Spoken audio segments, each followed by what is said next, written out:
1930년대에 미국 텍사스에 H라는 사람이 목장을 경영하고 있었습니다. 이 1930년대에는 미국의 경제 대공황으로 인해서 많은 실업자와 공장이 도산을 했습니다. H의 농장도 예외가 아니어서 굉장히 힘들어졌습니다. 목장을 구입할 때 빌린 융자금으로 원금은커녕 이자도 제대로 갚지 못해서 전전긍긍하고 있었습니다. 생활은 정부 보조금으로 근근히 이어가고 있었지만 빚이 점점 늘어나면서 목장을 은행에 넘겨야 할 위기에 처하게 되었습니다. H는 염려와 걱정으로 잠을 이루지 못하고 앞날이 불안하여 우울한 날을 보내고 있었습니다. 그러던 어느 날 석유 회사에서 파견된 지질도사단이 그 H 농장을 지나가면서 H의 집을 방문했습니다. 당신의 농장의 지형을 보니까 석유가 묻어 있을 법한 지형입니다. 이 땅을 탐사를 할 수 있게 해주십시오. 시추를 할 수 있게 해주십시오. 라고 얘기를 했어요. H는 믿지를 않았어요. 근데 반신반의하면서도 어차피 뭐 농장이 은행에 넘어갈 판인데 그래도 한번 해보기라도 해보자 이런 마음을 가지고 시추를 했습니다. 땅을 파내려 가던 중 330m 정도 지점에서 큰 유전이 발견이 됐습니다. 처음에는 하루에 8만 배럴이라는 것은 우리 보면 일반 드럼통의 한 통이 배럴이에요. 그 8만 배럴이 하루에 나오게 되고 많이 나올 때는 12만 5천 배럴이 나오게 되는데 이것을 30년 동안 꺼냈을 수 있는 큰 유전이 땅속 깊이 있었다는 얘기죠. 이것을 제가 한번 계산을 해보니까 하루에 8만 배럴이라 했더니 하루에 한 200억 정도의 돈으로 환산할 수 있는 이 석유가 나오는 거예요. 12만 5천 배럴을 보니까 320억 정도 하루에. 별로 안 놀라시는군요. 바로 이 석유가 그 유명한 미국 서부의 텍사스에 있는 H4 유전입니다. 그러니까 H는 자기의 땅 속에 석유가 묻혀 있는 것도 모르고 그저 가난하고 힘든 생활을 했던 거예요. 염려와 근심과 걱정으로 불안하고 우울한 날을 보냈던 거예요. 그러나 사실은 H는 뭐예요? 석유 재벌이었던 거예요. 어쩌면 이런 일이 우리 삶에서 일어나고 있는 것이 아닐까. 특별히 예수 믿는 사람들의 삶에서 이런 일이 있을 수 있다는 얘기예요. 왜냐하면 하나님의 자녀들의 인생은 어마어마한 석유가 매장되어 있는 것보다 더 보배로운 예수 그리스도께서 우리와 함께 하시고 우리 안에 계시기 때문이라고 믿습니다. 즉 하나님이 우리를 사랑하시고 우리를 향한 놀라운 계획을 갖고 계시는데 무슨 염려와 걱정이 있을 수 있겠냐. 하나님이 우리 안에 계시는 것은 그 어떤 것들보다 더 소중하고 더 보화로운 것들이다라고 생각할 수 있다는 얘기죠. 그렇지만 우리가 살아가는 세상을 보게 되면 염려가 없는 분이 없습니다. 누구나 한 가지 이상씩은 다 염려를 가지고 있습니다. 시간이 지나면 지날수록 눈앞에 있는 현실을 직시하면 직시할수록 또 날이 가면 날이 갈수록 더욱 걱정과 염려가 많아지는 것이 우리의 삶입니다. 그렇기 때문에 걱정과 염려는 사실 우리가 진솔하게 얘기하자면 삶의 일부이고 또 현실이 되고 말았다는 얘기예요. 그래서 어떤 사람은 얘기하기를 살아있는 것과 염려하는 것은 같다. 살아있는 것은 곧 염려하는 것이다. 이렇게 얘기하는 분들도 계십니다. 그렇지만 저는 염려가 항상 나쁜 것이라고 생각하지는 않습니다. 왜냐하면 염려를 함으로 말미암아 우리가 몸을 조심하게 하기도 하고 염려하기 때문에 우리 앞에 두어 있는 많은 일들을 좀 더 우리가 마음을 다해서 또 주의 깊게 그 모든 일을 행할 수 있기 때문에 염려가 거의 나쁜 것은 아니라고 생각이 들어요. 그러나 분명한 것은 염려를 어떻게 다루느냐에 따라서 염려가 축복이 될 수도 있는 것이고 아니면 염려로 말미암아서 자신도 망하고 또 주변 사람들도 망하게 할 수 있다는 얘기죠.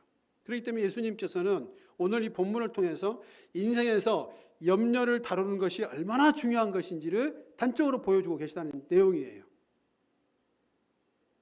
예수님은 오늘 말씀을 통해서 우리가 늘 생활의 일부처럼 아니 어떤 면에서는 우리의 생활의 많은 부분에 있어서 염려와 걱정들에 대해서 이 염려와 걱정이 축복이 되는 이유에 대해서 이 세 가지를 우리가 제시하고 계시고 말씀하고 계신 것이 아닌가 생각이 들어집니다. 첫 번째는요, 예수님은 우리의 염려를 아시는 인간적인 하나님이시라는 사실이에요. 예수님은 하나님의 자녀들이 세상에서 살면서 염려와 걱정이 그칠 날이 없다는 것을 알고 계세요. 그래서 오늘 본문에도 염려라는 단어가 이 짧은 구절에 6번이나 반복되고 있고, 염려하지 마라 하는 말이 3번이나 기록되고 있고, 뿐만 아니라 성경 전체에 보면 염려하지 마라 하는 것이 550번이나 기록되어 있다고 성경학자들은 이 얘기를 하고 있습니다. 이걸 가만히 생각해 보면 많은 분들이 예수님은 영적인 것을 좋아하시고 영적인 사람을 사랑하시고 영적인 분야에서만 전능하시고 은혜로우신 분인 것처럼 생각을 하고 있는 것하고는 정반대되는 말씀을 하고 계시다는 얘기예요. 그러니까 예수님이 이 세상에 계시는 동안 우리 많은 사람들을 보고 계시면서 관심 갖고 있는 것 중에 하나가 뭐냐면 정말 그가 사람들의 염려와 걱정에 대해서 많은 관심을 갖고 계셨고, 그리고 그 염려를 어떻게 다루는 것이 더 옳은 것인가에 대해서 예수님께서는 말씀하셨다는 얘기죠. 그러니까 이것을 보면 예수님은 대단히 영적이시면서도 놀라울 정도로 인간적이셨다는 사실들을 성경을 통해서 발견하고 있어요. 그러니까 주님은 어떤 하나님이시다? 인간적인 하나님이시다. 저는 이 내용들을 가지고 성경을 보면 정말 마음이 따뜻해지고 어떤 면에서는 참 마음이 굉장히 감사하다 하는 생각이 많이 들어지고, 그리고 친밀해지는 느낌을 많이 경험하게 됩니다. 성경에 보시면 예수님은 38년 된 병자를 찾아가서 말씀을 하시죠. 일생 동안 일생의 전부 다를 누워서만 보내고 있었어요. 정상적인 생활을 생각할 수도 없는 불가능한 상황이었어요. 그 병자에게 말씀을 하세요. 내가 낫고자 하느냐. 그럴 때 예수님의 마음은 그 사람의 인생을 불쌍히 여기시고 긍휼히 여기시고, 정말 그 인생이 좀 더 내가 걸으면서 뛰면서 정말 기쁘고 행복한 인생이 됐으면 좋겠다고 하는 그런 마음을 가지시고 이 말씀 하시지 않았나 생각이 듭니다. 네가 낫고자 하느냐 하셨을 때 그가 예수님 제가 낫고 싶습니다 할 때, 그럼 내가 내 믿음대로 되라 했을 때 그의 작은 믿음이라 할지라도 그가 일어서서 걸으면서 주님을 따랐다는 성경의 내용을 볼 수가 있습니다. 또 뿐만 아니라 광야에서 오병이어의 기적을 행하실 때 4일 가까이 제대로 먹지 못한 무리들을 염려하셔서 만일 굶겨서 집으로 보내면 길에서 기진하게 될 것이다. 그 중에는 어린아이와 여자들도 많으니라 이렇게 말씀하셨던 걸 본단 말이에요. 그러니까 예수님이 광야에서 말씀을 하시고 하늘나라에 대한 천국의 비밀을 얘기하실 때 많은 사람들이 남자만 5천 명이었으니까 여자까지 합치면 만 명 가까이 됐을 거란 말이에요. 그 많은 사람이 광야에서 예수님이 인도하시는 이 부흥회를 2박 3일 동안 부흥회를 하고 집에 갈 생각도 안 하고 배가 고픈지도 모르고 있었단 말이에요. 이제 집회가 끝나게 되자 집으로 돌아가려니 너무 지치고 기진하고 힘들었다는 얘기죠. 그래서 잘 아시는 것처럼 제자들에게 너희가 먹을 것을 주어라. 주님 이곳은 광야이고 뭐 먹을 것도 살 데도 없습니다. 이렇게 얘기를 하잖아요. 그럴 때 다 앉혀서 이들에게 오병이어의 기적을 행하신 걸 봅니다. 그때 주님이 하신 말씀이에요. 이 사람들이 집까지 도착하기에는 가다가 지쳐서 쓰러질 사람도 있다. 어린아이도 있고 여자들도 있느니라. 하면서 예수님께서 오병이어의 기적을 베푸신 것을 보면 정말 예수님은 정말 인간적이시고 우리의 배고픔과 피곤함을 아시는 분이시다 하는 것들을 우리가 여기서 엿볼 수가 있습니다. 뿐만 아니라 예수님이 십자가 앞에서 돌아가셨을 때 두려움과 불안에 쌓여서 숨어있는 제자들에게 부활하신 주님 몸으로 나타나셔서 첫 마디 하신 말씀이 뭐라고 하셨어요? 그렇죠. 너희에게 평강이 있을지어다. 왜 너희들이 내가 그렇게도 말을 했는데도 불구하고 십자가 앞에서 비겁하게 그렇게 도망치고 숨고 너희들 목숨을 건지겠다고 이 스승을 배신할 수가 있느냐 하면서 책망하신 분이 아니셨어요.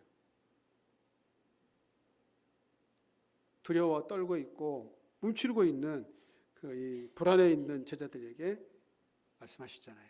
너희에게 평강이 있을지어다. 두려워하지 말라는 얘기예요. 불안해하지 말라는 얘기예요. 우리가 요한복음에 보면 아주 인상 깊은 장면이 하나 나옵니다. 베드로와 제자들이 갈릴리로 돌아가서 이제 다시 어부가 되었습니다. 배를 갖고 밤새도록 고기를 잡았는데 별 고기를 많이 잡지도 못하고 새벽이 되어서 이제 항구로 해안으로 돌아오는 이렇게 시간이 있었습니다. 그때 예수님께서 해변가에서 숯불을 펴놓으시고 떡을 굽고 계시고 생선을 굽고 계셨어요. 이들이 해안가에 오자 예수님께서 예수님을 보고 그들이 다 예수님 주위에 모였습니다. 그리고 나서 그들이 자연스럽게 이 모닥불 가에 앉게 되자 예수님께서 그 떡을 나눠주셨고 또 생선을 나눠주셨습니다. 그러면서 좀 생선이 부족했는지 예수님 말씀하셨어요. 너희가 오늘 잡은 생선이 있으니까 좀 가지고 와라. 이렇게 말씀하셨다는 얘기죠.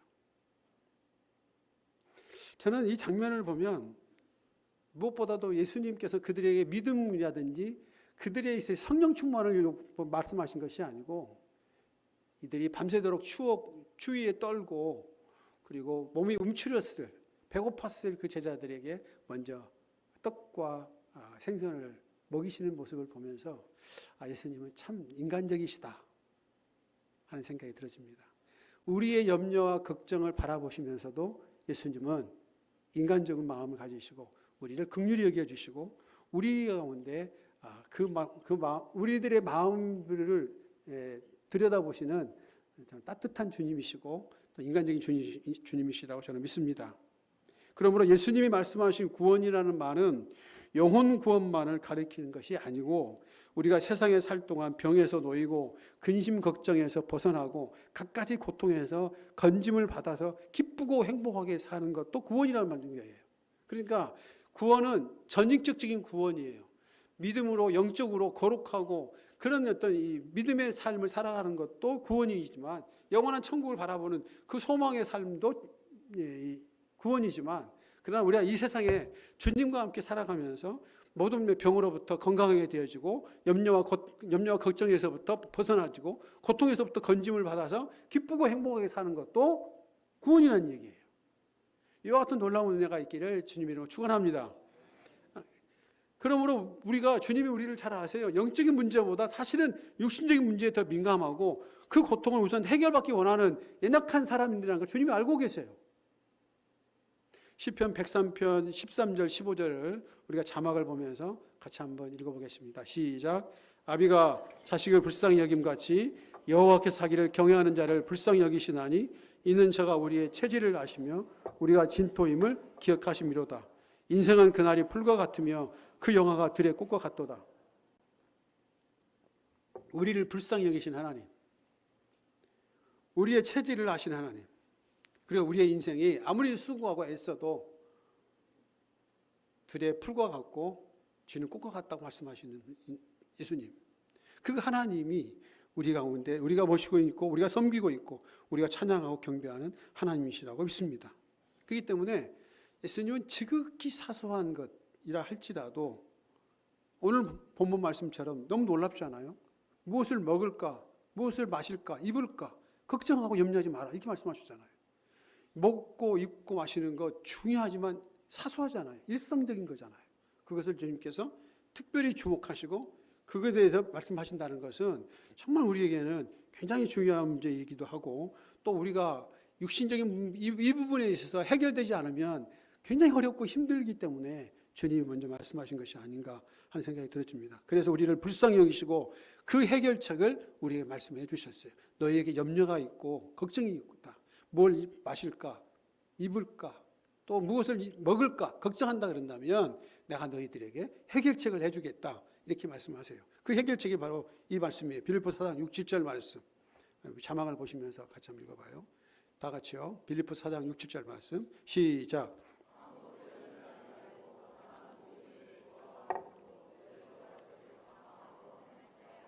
그리하면 모든 지각에 뛰어난 하나님의 평강이 그리스도 예수 안에서 너희 마음과 생각을 지키시리라. 믿으십니까? 이 말씀은 교회를 다니신 모든 분들은 다 이게 외우셔야 됩니다. 냉장고에다가 치킨집, 피자집 그것만 붙여놓지 마시고 말씀을 좀 이렇게 해서 붙여놓으세요. 왜냐하면 염려와 걱정은 항상 소식이나든지 기별 없이 수시로 찾아오기 때문에 그래요. 그래서 이걸 붙여놓고 아무것도 염려하지 말고 오든 모든 일에 기도와 간구로 너희 구할 것을 어떻게 하라? 감사함으로 하나님께 아뢰라. 그러면 어떻게 한다는 거예요? 모든 지각에 있다는 하나님의 뭐가? 평강이 네 마음과 생각을 지켜줄 것이다. 이렇게 말씀하신다는 거예요. 그와 같은 놀라운 은혜가 있길 바랍니다. 이 말씀을 붙여놓고 그대로 해보세요. 걱정하고 염려했던 것인데 내가 하나님 이렇게 해주세요. 저렇게 해주세요. 이걸 원해요. 이랬으면 좋겠어요. 라고 하는 짤막짤막한 기도를 할 때 내 마음이 어떻게 변화가 있어지는지, 내 마음 가운데 진정한 평안이 임하고 있는지, 아니면 내가 무엇보다도 하나님에 대한 어떤 일하심을 기대하고 있는 마음으로 믿음의 사람으로 변화되어지는 것들을 경험할 수 있을 거라고 믿습니다. 신앙생활은 경험이에요. 경험한 거예요. 경험할 때에 하나님 놀랍게 역사하신다고 저는 믿습니다. 베드로전서 5장 7절 말씀도 주님이 우리에게 주시는 염려와 걱정의 아주 중요한 황금 열쇠입니다.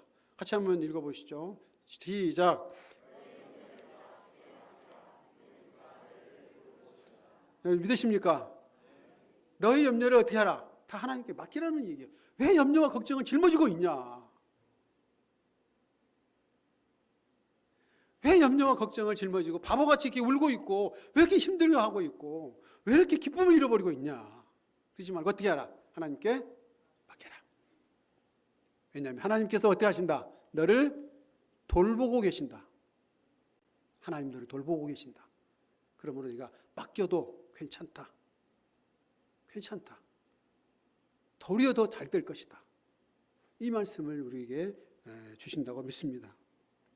저는 우리 성도님들이 자주 이렇게 이 교회도 마찬가지고 뭐 간증하기도 하고 고백하기도 하고 그러잖아요. 가끔씩 좋은 일이 있으시거나 어려운 일이 있으시면 저한테 메시지를 보냅니다. 제 성도님 중에 어떤 분이 메시지 하나 보내줬어요. 어느 성도님이 15년 된 차에 문짝이 고장이 나가서 사용하기 힘들었다고 그래요. 그런데 차를 바꿀 형편이 마침 안 되고 해가지고 어려워서 계속해서 기도를 하고 있었다고 합니다. 그런데 어느 날 사무실 앞에 주차되어 있는 차를 뒤에서 어떤 차가 제 차와 앞차까지 연거푸 받아버렸습니다. 가해 차량의 운전자가 걱정이 되었습니다만 그렇게 큰 상처를 당하지는 않았습니다. 20대 젊은 운전자가 핸드폰을 하다가 사고를 낸 것입니다. 그 결과 제 차는 폐차를 했습니다. 그래서 차값도 나오고 보험료도 나왔습니다. 그분은 많이 놀라고 힘드셨겠지만 제게는 정말 차를 바꿔야 할 때 일어난 하나님 일하시면 생각을 들었습니다. 목사님, 하나님은 우리의 사소한 기도에도 응답하시는 인간적인 하나님이십니다. 이렇게 메시지가 왔어요. 여러분에게도 이런 일들이 있기를 바랍니다. 저는 35년 목회를 했습니다. 지금도 마찬가지 기도하며 설교하고 있어요. 설교할 때마다 떨리거든요. 걱정되고. 졸면 어떻게 하나. 또 너무 길어가지고 집중력이 흐트러지면 또 어떻게 하냐. 나 준비한다고 최선을 다해 준비했는데 제대로 전달이 안 되면 어떻게 하나 해서 그렇게 기도하고 있어요. 주님, 제가 제대로 전달하지 못한다 할지라도 성령님께서는 들으신 모든 성도들 한 분 한 분들에게 하나님의 음성으로 듣게 해주십시오. 이런 기도하고 있습니다. 그런 내가 있기 바랍니다. 네. 그러니까 지극히 사소한 것도 응답하신다는 얘기예요. 설교를 몇 편이고 한국교회 목회자들은 막 설교를 몇 편이고 준비해야 되잖아요. 새벽기도, 뭐 수요 예배, 금요 찬양, 주일 설교 뭐 한두 번입니까? 또 뭐 신방도 해야 되죠. 개업도 해야 되죠. 여러 가지 많은 설교를 해야 되는데 그 설교를 할 때마다 똑같은 말을 반복할 수는 없잖아요. 그러면 어떻게 돼요? 기도가 필요해요. 하나님, 이분에게 꼭 맞는 말씀을 전할 수 있게 해주세요. 하나님, 정말 제가 지금 꼭 필요한 메시지를 함께 할 수 있도록 해주세요. 라는 기도가 안 나올 수가 없다니까요. 그래야 이게 가능하거든요. 하나님, 제가 이 본문이 있는데 이런 예화를 찾고 쉽게 좀 알아들을 수 있도록 좀 어떤 그런 것들을 어디서 이걸 찾을 수 있을까요? 수없이 많은 자료가 있는데 꼭 맞는 자료를 어디서 찾을 수 있을까요? 그런 기도를 서재에서 막 한다니까요, 이렇게. 여러분들도 마찬가지일 거 아니에요? 제 아내한테 제가 이번에 은퇴하면서 보니까 여자에게서 가장 힘든 것은 30회끼라고 얘기하더라고요. 메뉴를 결정하는 게 그렇게 힘들다고 그러네요. 맞습니까? 메뉴가 결정되면 뭐 쉽대요. 근데 뭘 먹을까를 걱정을 많이 한다는 거예요. 그래서 제가 그랬어요. 그때 기도를 하라고. 뭘 먹을까를. 나와 있잖아요. 뭘 먹을까? 오늘 본문의 말씀이잖아요. 뭘 먹을까? 여러분, 그게 애매하고 그러면 기도하십시오. 하나님, 저희가 저녁에 뭘 먹을까요? 그럼 하나님께서 가르쳐 주시라 믿습니다. 신앙은 경험적인 것입니다. 이렇게 모든 일에 있어서 이렇게 사소한 것이라 할지라도 기도하게 되면 하나님 역사하신다는 사실이에요. 자, 두 번째는 예수님은 우리 염려의 기도에도 응답하시는 하나님이시라는 거예요. 30절 보면 하물며 너희일까 보냐 하는 말씀이 나와요. 하물며 너희일까 보냐. 예수님은 공중의 새와 또 이 들에 있는 백합화를 비유를 드시면서 이들도 먹이고 입히시는데 뭐라 하셨어요? 하물며 너희일까 보냐. 너는 나에게 가장 소중한 존재이니라. 내가 너를 구원하기 위해서, 내가 너를 죄에서 어둠에서 건져내기 위해서 내가 십자가에서 모든 것을 다 내어주고 너를 얻었느니라. 그만큼 너희는 나에게 가장 소중한 존재이다. 하물며 너희일까 보냐. 그러니 저런 미물들도 내가 먹이고 입히는데 하물며 사랑하는 너를 내가 돌보지 않겠느냐. 너가 가지고 있는 염려와 근심과 걱정을 기도로 바꿔보지 않겠느냐. 그럼 하나님께서 어떻게 하신다? 반드시 응답하신다. 그런 얘기입니다.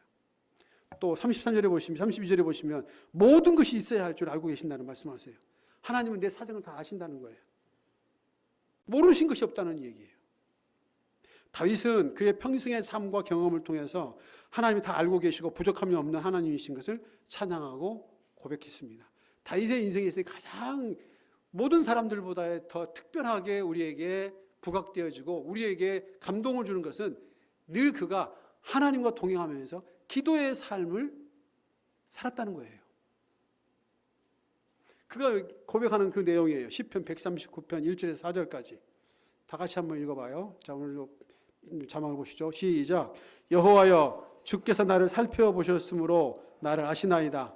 주께서 내가 앉고 일어섬을 아시고 멀리서도 나의 생각을 밝히 아시오며 나의 모든 길과 내가 넘는 것을 살펴보셨으므로 나의 모든 행위를 익히 아시오니 여호와여, 내 혀의 말을 알지 못하신 것이 하나도 없으시니이다.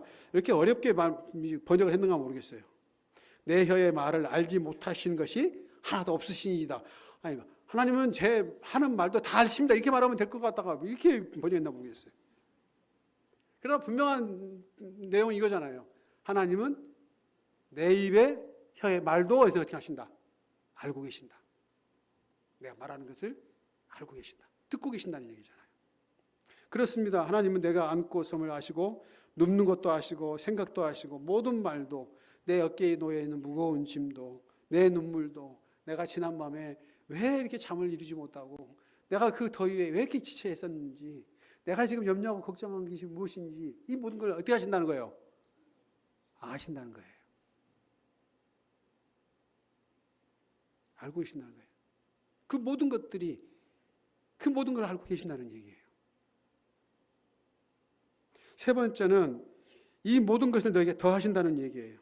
그걸 알고만 계신 분이 아니시고 그 모든 것들을 무엇이 필요한지를 알고 계신 것뿐만이 아니라 그것을 더하신다는 거예요. 더 풍성하게 하신다. 넘치게 하신다. 이 말씀이세요. 그러니까 우리가 기도하면 더해 주시고 풍성하게 하시고 더 크고 놀랍게 채워주시기를 기뻐하신다는 말씀이십니다. 그래서 주님은 이렇게 말씀하세요. 굉장히 웅변적으로 말씀을 하세요. 호소하시면서 우리를 다독거리면서 우리에게 마치 부모가 자녀에게 말씀하신 것, 당부하시는 것처럼 예수님 막 말씀을 하세요. 너가 염려와 걱정이 있지 않느냐? 그렇다 한다면 나는 너의 모든 걸 무엇이 있어야 할 줄 난 다 알고 있다. 그러니까 기도를 해야 된다. 그리고 내가 기도한다 그런다면 나는 이 모든 걸 너에게 더할 것이다. 더 풍성하게 할 것이다. 그러니까 염려하나 걱정하지 말고 더 풍성하게 네가 수고하고 애쓰고 노력한 것보다 더 풍성하게 더 넘치게 해줄 것이니까 더 기쁘게 해줄 것이니까 기도해야 된다. 이렇게 말씀하신다는 얘기예요. 그러면서 계속해서 말씀을 하세요. 마태복음 7장 7절에서 13절 말씀인데 저는 성경에 있는 내용 중에서 이 내용을 굉장히 좋게 여기고 늘 자주 기도하는 시간에 사용하고 있습니다. 여러분 같이 한번 자막을 보시면 읽어보시죠. 시작. 구하라 그리하면 너희에게 주실 것이요 찾으라 그리하면 찾아낼 것이요 문을 두드리라 그리하면 너희에게 열릴 것이니 구하는 이마다 받을 것이요 찾는 이를 찾아낼 것이요 두드리는 이에게 열릴 것이니라.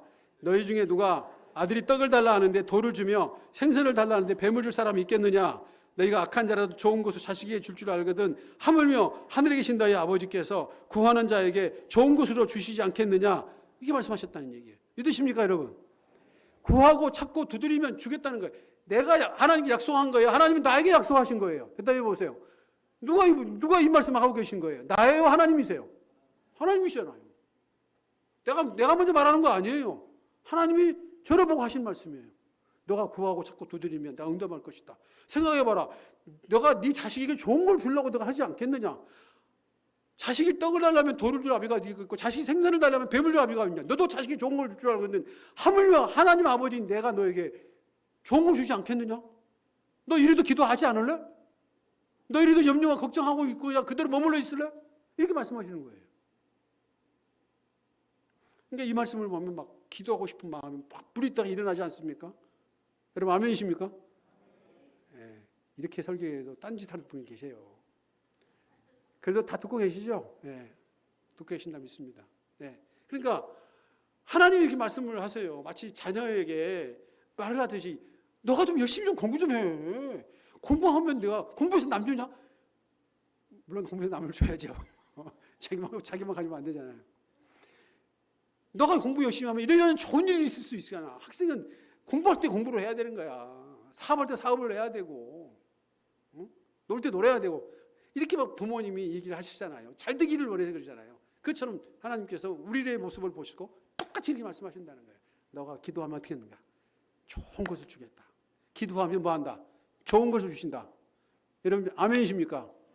네, 이게 하나님이에요. 그러면 염려 하나 걱정하지 말고 기도만 해라. 기도하면 좋은 것을 주신다. 이렇게 얘기합니다.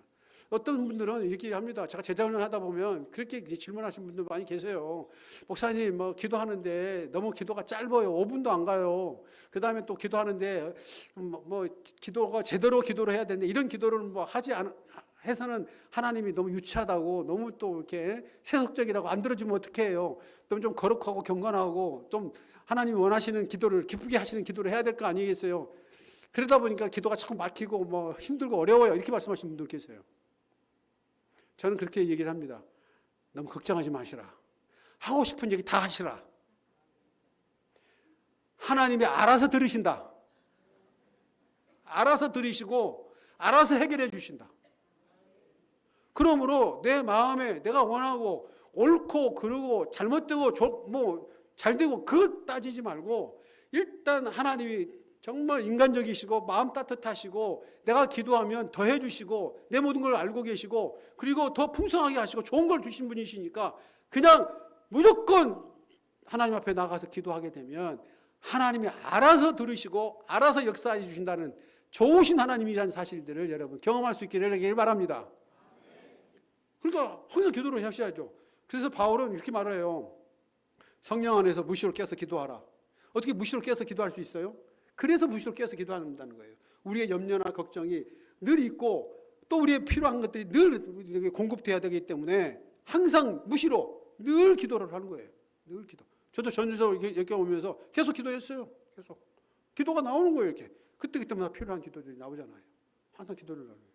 저금 휴게소에서 보니까 문이 안 열려 있더라고요. 하나 어떻게 보면 음료수 하나 사긴 사야 되는데 물을 좀 먹고 싶은데 문이 안 열려서 어떻게 합니까? 했더니 옆에가 카드를 찍으면 들어갈 수 있는 무인 가게가 있더라고요. 그래서 카드 찍고 들어가서 물을 사갖고 왔는데 그러면서 제가 그렇게 하나님 감사합니다 했습니다. 저는 그렇게 기도 생활합니다. 그렇게 기도 생활해요. 이 봉선 중학교에도 또 기도할 때도 마찬가지입니다. 눈에 보이지는 않지만 그래도 항상 기도하고 있어요. 사모님 위해서 기도하고 여러분들 위해서 기도하고 있고. 마음에서 나오는 거예요. 이렇게 나오는 거예요. 자연스럽게. 여러분에게도 그와 같은 애가 있기를 바랍니다. 예, 항상 하나님과 함께 동행하면서 주목하고 그리고 하나님께서 내가 어떤 염려와 걱정에도 불구하고 내가 그 기도하면 응답하신 하나님이시다. 좋으신 하나님이시다. 좋은 것을 주신 하나님이시다. 생각하게 되면 우리가 기도하고 염려와 걱정을 기도로 바꿀 수 있으리라고 믿습니다. 자, 세 번째 보시죠. 예수님은 우리 염려에도 협력하여 선을 이루신 하나님이세요. 33절, 34절을 우리 함께 좀 읽어보겠습니다. 같이 한번 읽어보시죠. 시작.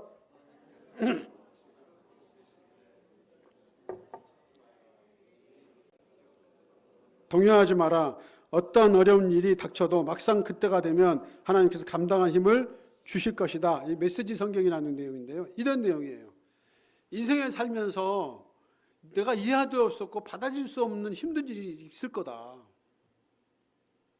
그리고 많은 염려와 걱정 중에 내일 또 앞으로 우리 아이들의 장래가 어떻게 될 것인가 해서 지금 막 걱정하고 염려하고 그래서 막 여러 가지 일들을 우리가 생각하고 있는데 그렇지 않는다는 거예요. 오늘 일을 오늘에 촉한다. 내일은 내일 또 염려를 해도 된다. 그리고 내일 또 기도하면 되지 않느냐. 이런 내용이에요. 쉽게 얘기하자면. 우리가 인생을 살면서 정말 여러 가지 어려운 일들 당하게 하는데 특별히 약한 몸을 갖고 태어난 사람이라든지 아픈 상처와 고난을 경험한다든지 뼈아픈 실패의 시간을 갖게 된다든지 아이가 원하지 않는 질병으로 고생하게 되면 부모로서의 염려와 걱정은 가시기가 어렵습니다. 삶이 일부가 되어지고 내 힘으로 내 능력으로 내 경험으로 감당하기 힘들 때가 많다는 것을 우리가 고백할 수밖에 없어요. 그래서 하나님은 우리가 무엇 때문에 이렇게 힘들어하는지 염려하고 걱정하는지 잠을 이루지 못하는지 남들보다 뒤처져 가지고 내가 이렇게 인생을 살아가지고 내가 무엇을 할 것이냐 해가지고 내 스스로가 무능력하게 느껴진다든지 하는 그런 마음을 갖고 있는 그들에게 주님이 말씀을 하시는 거죠. 염려하지 마라. 걱정하지 마라. 오늘 하루의 일에 최선을 다하라. 제가 지난 금요일 날 저희 교회에도 윤여환 권사님이라는 분이 암 환자이십니다. 3년 정도 벌써 암을 하고 있는데 또 재발을 하셔가지고 이렇게 하고 있는데 처음에 위암을 수술을 하셨어요. 근데 많이 좋아지셨어요. 근데 1년 반 만에 재발하셨어요. 그래서 다시 또 치료를 했어요. 지금 1년 가까이 되셨어요. 그런데 이분이 기도를 하다가 항암 치료를 하면서부터 이 소변 주머니를 달고 생각하면서 나 이러다 죽겠다 하는 생각이 들어가지고 죽기 전에 나가 정말 하나님 앞에 너무 부끄럽고 죄송하니까 전도라도 하고 좀 죽자 해가지고 마침 교회에서 전도 폭발을 프로그램을 시작할 때였습니다. 그걸 신청해가지고 이 권사님이 지난 학기에 전도 폭발을 하셨어요.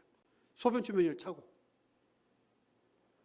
월요일 날 서울에서 이제 항암하고 내려오면 화요일 날 이게 지금 이 프로그램이 있는데 그날 그 다음 날 그러니까 그 월요일 날 하고 화요일 날 나오는 거예요. 너무너무 힘들고 죽겠다고 그래요. 금요일 날 저랑 식사를 하는데 그래도 내가 어떻든 간에 내가 복음을 전하고 내가 내 딸들에게도 복음을 전하고 내가 복음 전하다 죽어야지 생각이 들어가지고 하나님 보기 너무 죄송해가지고 안 되겠다 싶어가지고 그렇게 했다는 거예요. 근데 이상하죠. 와서 이렇게 훈련을 받고 이렇게 하면 용기가 생긴다는 거예요. 힘이 생긴다는 거예요. 시간마다 매주마다 한 번씩 할 때마다 점점점 몸이 좋아진다는 걸 느낀다는 거예요. 지난 금요일에 저랑 같이 식사를 할 때에는 목사님 제가 10kg가 늘었습니다 이렇게 하는 거예요. 물론 아주 막 건강하게 되셨고요. 펄펄 살아서 막 열심히 하고 있는데 목소리도 더 강해지고 무서워졌더라고요. 사람이 더. 그래서 왜 그렇게 권사님 목소리가 싸나워졌어요? 그랬더니 살이 찌니까 목소리가 더 싸나워지네요. 그래서 제가 목사님 제가 어제도 목요일 날 전도도 하고 왔어요. 전도하면서 여러 가지 얘기를 하시는 거예요. 식사를 하면서. 그 얘기가 너무 감미로운 음악처럼 들리는 거예요. 하나님이 살려주셨구나. 그분이 하신 말씀. 제가 항암 치료를 받을 때 그날만 생각했습니다. 오늘 하루만 기도하면서 버티자. 그게 자기의 중요한 어떤 문제였다는 거예요. 그래서 매일매일 주님 오늘 하루만 버티게 해주십시오. 견디게 해주십시오. 오늘 하루만 제가 감사하며 찬양하며 기쁘게 살게 해주십시오. 이렇게 하면 하나님께서 그날 또 놀라운 역사를 해주셔가지고 지금은 이제 한 3년 정도 되셨는데요. 그래도 앞으로 항암이 20% 남았다고 하더라고요. 그러니까 어떤 항암이 그렇게 있습니까? 그랬더니 면역 항암제를 치료한다고 그러더라고요. 그래서 앞으로 10개월을 더 해야 된다고 그러더라고요. 그래서 권사님 많이 힘드시겠어요? 그랬더니 아니에요. 3년 동안도 했는데 뭐 이거 10개월 못 하겠어요. 굉장히 긍정적으로 낙천적으로 변하셨어요. 원래 이분이 정말 전도 잘 안 하신 분이거든요. 근데 이렇게 그런 고통과 함께 많이 변하신 것을 우리가 경험할 수 있었습니다. 하나님이 은혜를 주신 것이죠. 그것을 보면서 제가 생각했던 내용이 뭐냐면 로마서 8장 28절 말씀이에요. 같이 한번 보시죠. 다 같이 한번 읽어보겠습니다. 시작. 우리가 알거니와 하나님을 사랑하는 자, 곧 그 뜻대로 부르심을 입은 자들에게는 모든 것이 합력하여 선을 이루느니라. 여러분 아멘이십니까? 저는 목회하면서 이런 경우를 너무 많이 봤습니다. 이 권사님만 예만 있는 게 아니에요. 우리 교회도. 여러분의 교회도 마찬가지잖아요. 고통은 변하여 뭐가 된다? 축복이 된다. 상처는 변하여 뭐가 된다? 별이 된다. 놀라운 은혜들이 모든 것을 합력해서 이루시는 살아계신 하나님이라는 거예요. 전능하신 하나님이세요. 우리의 염려와 걱정과 근심을 정말 나한테 맡겨라, 내가 너를 돌보겠다 말씀하시면서 좋은 것을 주시겠다는 말씀이십니다.